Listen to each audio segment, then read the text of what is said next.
ان لوگوں پر فرض کیے گئے حقوق سے بچ لیتے ہیں تاکہ تم پرہیزگار بن جاؤ۔ ایام معدودات گنتی کے دن ہیں یا گنے ہوئے دن ہیں۔ من کان منکم مریضا تو جو شخص تم میں سے بیمار ہو او علی سفر یا سفر پہ ہو عدۃ من ایام اخر تو دوسرے دنوں سے گنتی مکمل کرنا ہے۔ وعلی الذین یطیقونہ اور جو لوگ اس کی طاقت رکھتے ہیں ان پر فدیہ طعام مسکین ایک مسکین کا کھانا فدیہ ہے۔ من تطوع خیرا فہو خیر لہ تو جو شخص اپنے طور پر نیکی کرے بس اس کے لیے بہتر ہے۔ وان تصوموا خیر لکم ان کنتم تعلمون اور یہ کہ تم روزہ رکھو تمہارے لیے بہتر ہے اگر تم جانتے ہو۔ اگر ہم ذکر کر رہے تھے کہ روزے کا اللہ نے مقصد تقویٰ ذکر کیا کہ تم تقویٰ اختیار کرو پرہیزگار بن جاؤ۔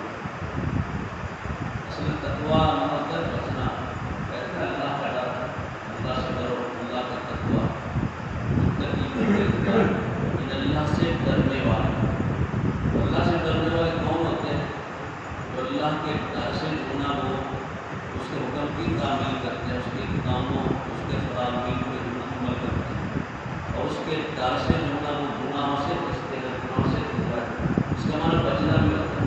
اگر بچے یعنی جہنم سے بچاؤ اپنا کرے وہ نیکیاں کر کے اور گناہ سے بچ کر، کیونکہ دونوں چیزیں لازمی ہیں۔ یہ نہیں کہ آدمی گناہ تو نہ کرے لیکن نیکیاں بھی نہ کرے، نیکی نہ کرنا یہ اس لیے جو ہے نیکی بھی کرنی اور برے کاموں سے بچنا، یہ دونوں آپس میں ضروری ہے اور یہی تقویٰ پرہیزگاری ہے۔ ایک حدیث میں اللہ تعالیٰ نے ارشاد فرمایا کہ پہلی جو قومیں تھے ان میں ایک بار 3 رات سفر کر رہے تھے تو وہ سفر کرتے کرتے درمیان میں نہ وہ طوفان اور آندھی اس کا جو موسم خراب ہو گیا، ایک غار میں نہ وہ داخل ہو گئے بچنے کے لیے۔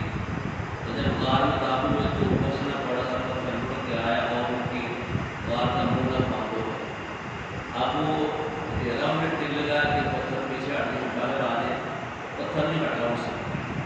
فلحال کہنے لگے ہم اتنی جو کرنا ہے اللہ تعالیٰ سے التجا کرنا، جو خاص عمل اللہ کی رضا کے لیے اس کو اللہ کے سامنے پیش کر کے اللہ تعالیٰ سے دعا کہ اللہ تعالیٰ ہو سکتا ہے اس کی جو نا وہ اس مصیبت سے ہمیں نجات دے دے۔ چنانچہ تینوں نے اپنے اپنے جو انہوں نے کبھی اچھے کام کیے تھے ان کا اللہ کا بات ان کاموں کا اللہ کو واسطہ دے کر اللہ تعالیٰ سے التجا۔ ان میں سے ایک تو وہ تھا جس نے کہا کہ یا اللہ میں نے اپنے ایک بار کچھ مزدور رکھے تو جب انہوں نے کام کر لیا تو میں ان کو کی مزدوری دے۔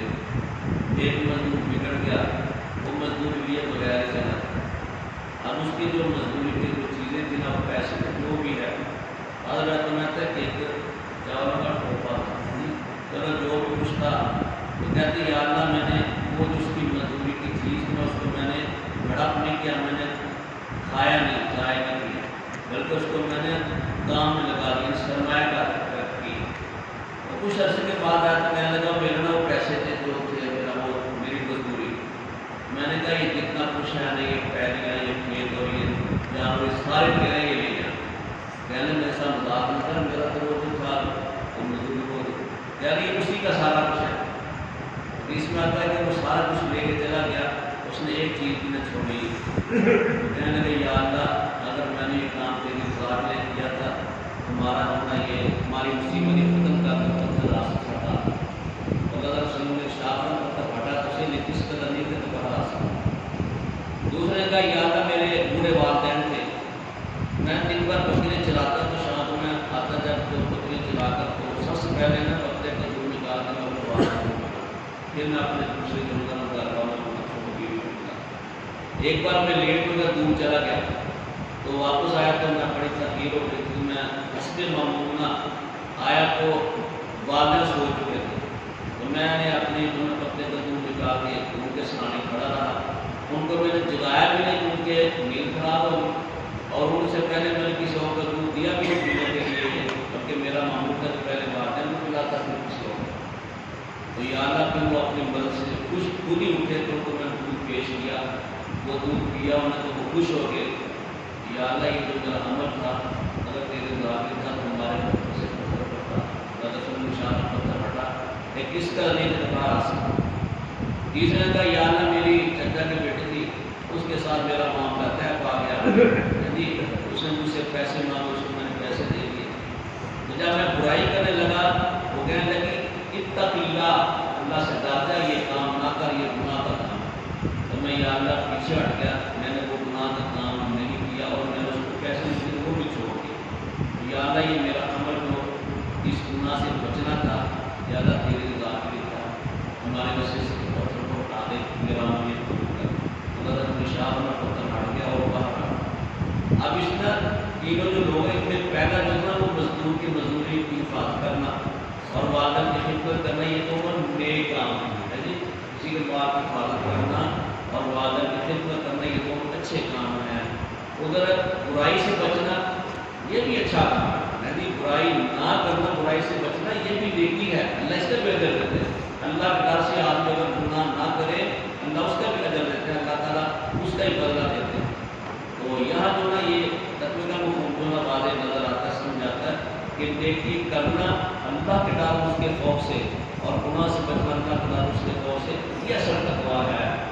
تو اللہ تعالیٰ چاہتے ہیں کہ جس طرح تم روزے کے دوران روزہ رکھ کر کچھ کھاتے پیتے نہیں ہو، اپنا منہ بند رکھتے ہو، جی تنہائی میں میسر آ جائے، کوئی دیکھنے والا نہ ہو، گھر میں نہ دکان میں نہ مسجد میں کسی جاب جگہ پر، جہاں تم تنہائی میں میسر آ جائے بات مومن تو تم جو ہے اپنا منہ بند رکھتے ہو روزہ رکھ کر، اللہ میرا دیکھ رہا ہے، میں نے یہ کام نہیں کرنا، اگر میں نے یہ کھایا پیا جب مجھ سے کوئی چیز نہیں ہوتا میرا روزہ ٹوٹ جائے گا. میں یہی اللہ تعالیٰ چاہتا ہے تو اپنی ساری زندگی ایسی قدر کرو اللہ کا ڈر سامنے رکھ کر. جب بھی تمہیں کہا جائے نیکی کا نیکی کرو، اور جب بھی تمہارے سامنے کوئی برائی کا موقع ہے تو برائی سے بچ جاؤ، اللہ کا ڈر اس کا خوف ہے مجھے رکھ کر. لعلکم تتقون، اگر آدمی کے یہ عمل مانتے یہ اس کا معمول مانتے تو سمجھو اس نے روزے کا مقصد پا لیا. اور اگر آدمی خدا رہ کر اسی طرح سارے پورے کام کرتا رہے اور اپنا جو نہ وہ گناہ نہ چھوڑے اور مسجد میں نماز کے لیے یا دیگر نیک کام کی قریب نہ آئے، سمجھو اس نے روزے کا مقصد بھی پایا. لعلکم تتقون، تاکہ تم پرہیزگار بن جاؤ. ورنہ یہ چند ایام ہیں، یہ زیادہ نہیں ہے، اور یہ روزے فرض کیے گئے ہیں. ایک رمضان کا مہینہ ہے. اب یہ رمضان کا مہینہ اب وہ 30 دن کا ہو جائے یا 29 دن کا، یہ بندے کا معاملہ نہیں، اللہ کا معاملہ ہے. اللہ نے جب چاہنا چاند کو نکالا، جب چاہنا اللہ کا چاند کو روک کر دینا. 29 موت تک بھی کوئی پریشانی نہیں ہے، 30 تک بھی جو اچھی بات ہے. تو یہ ایک مہینے کے روزے ہیں. اور اگر رمضان کے دوران جس ہم نے کل بھی ذکر کیا تھا آدمی نہ رکھ سے روزہ بیماری کی وجہ سے یا سفر کی وجہ سے، تو پھر دونوں وہ بعد میں جب اس کو موقع ملے اگلے رمضان آنے تک ان کی وجہ سے اس کو کوئی گناہ نہیں ہے، تکلیف کا انشاءاللہ اس کو تکلیف کا گناہ نہیں ہے. رخصت ہے جب بھی گناہ ہو سال بھر جب اس کو موقع ملے ان کی قضا دے. تو بالفرض اگر وہ رمضان کے روزے نہیں رکھ سکا، جی اس نے رکھنے تھے نہیں رکھ سکا کسی بنا پہ اور وہ فوت ہو گیا، دنیا سے چلا گیا، اب اس کے ذمہ بارش فرمایا ان کی ذمہ داری اس کی طرف سے وہ روزے رکھی. ممادا والی سیاح سلمان ولی فرمایا جو شخص فوت ہو جائے اس آدمی کو زندگی روزے تھے اور اس کے بعد اس کی طرف سے وہ روزے رکھے، یہ ان کی ذمہ داری ہے. ان میں بھی جو نا وہ یہ جو فوت شدہ کے روزے ان میں نیابت ہے، فوت شدہ کے روزے ان میں نیابت ہے، ویسے ان کی نیابت نہیں ہے. ہاں جس آگے بھی آ رہا ہے اگر کوئی شخص ایسا معذور ایسا بیمار ہے جس کو ہم دائمی بیمار کہہ سکتے ہیں، ویسے اپنے شعور اس کے اندر لیکن وہ روزہ رکھ نہیں سکتا، طبی بیماری طبی اپنے طبیعت کی بنا پہ کمزوری بڑھاپے میں ہوتی ہے یا کسی دائمی بیماری کی بنا پر وہ روزہ نہ رکھے، ان کا فدیہ دے دے، ان کا فدیہ دے دے. ایسے شخص کے دل میں فدیہ ہے. اور جو شخص دائمی بیمار نہیں ہے یا اس کی جو وہ بڑھاپا نہیں ہے ایسے ٹھیک ہے، تو اس کو عارضی بیماری آ گئی ہے، اس کو جو نا روزے کی قضا ہی اس نے فدیہ نہیں دینا، اس نے فدیہ نہیں، اس نے روزے کی قضا ہی دینی ہے. لیکن اس شخص کے لیے اب جو شخص دائمی بیمار ہو یا جو کمزور بھاگ ہو تو جو شخص ویسے جو نا وہ دیوانہ یا مجنون ہے، اس کو جو نا وہ کوئی شعور یا ہوش نہیں ہے، اس کے دل میں ویسے روزے فرض نہیں ہے، اس کا جو نا فدیہ بھی نہیں ہے، اگر وہ فوت ہو تو اس کی بات سن پر اس کی جو نا وہ اس کے روزوں کی قضا بھی نہیں ہے۔ اللہ تعالیٰ ہمیں نزدیک اور ثابت قدم رکھے، اس پر ہم کو نصیب فرمائے۔